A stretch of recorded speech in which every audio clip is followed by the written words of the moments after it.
While working on change trends, which I covered in my previous post, I came across a few common pain areas amongst large multinational businesses that have been around for the past 20-25 years. Welcome to episode 5 of Joy Speaks. Today, I'm going to walk you through what are the three pains a large business is facing. There are three distinct yet interrelated pain areas that large businesses are showing. One, business growth has trickled into single digit from the previous double digit growth of about 5 to 8 years ago. Two, talent attrition is a problem. Three, work culture is impacting significantly on business growth and talent retention. Let's get into it. Growth. As tech has evolved rapidly, so has its adoption and use by people. And this has impacted on how business is done. The old transactional type of relationships, especially in the B2B sector, has declined. It's given rise to the need for a more sustainable, longer term relationship where a business is vested in the growth of its client in order to grow itself. So here's my tip. To get back into double digit growth, there's a need to pick the right market, the right client, and collaborate over a long term period to build a relationship and, more importantly, handhold the client and grow it over that long term period in order to grow one's business. Number two, talent.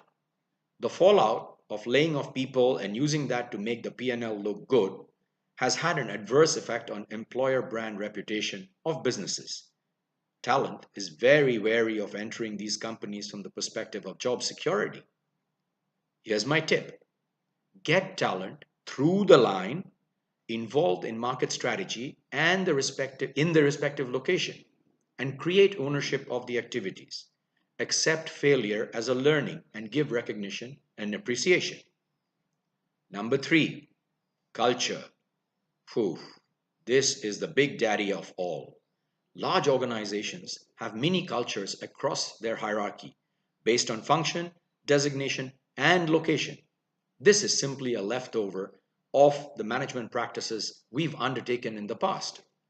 Usually disguised under the label of target achievement, there's acute stress created on people to achieve the targets at any cost, and that brings into play an whole area of ethics and values that the business actually upholds. With 5 generations in the workforce and being spread all over the globe in their operations, these large businesses have difficulty managing culture. Here's my tip. Identify the why of the business. You really need to do that.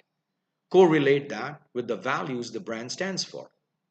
Create conversations on this area and get the C level all the way down to the intern talking and having conversations on this between them. Put the why always up front when going into getting business and bring the brand story to life by living it. I hope this was helpful.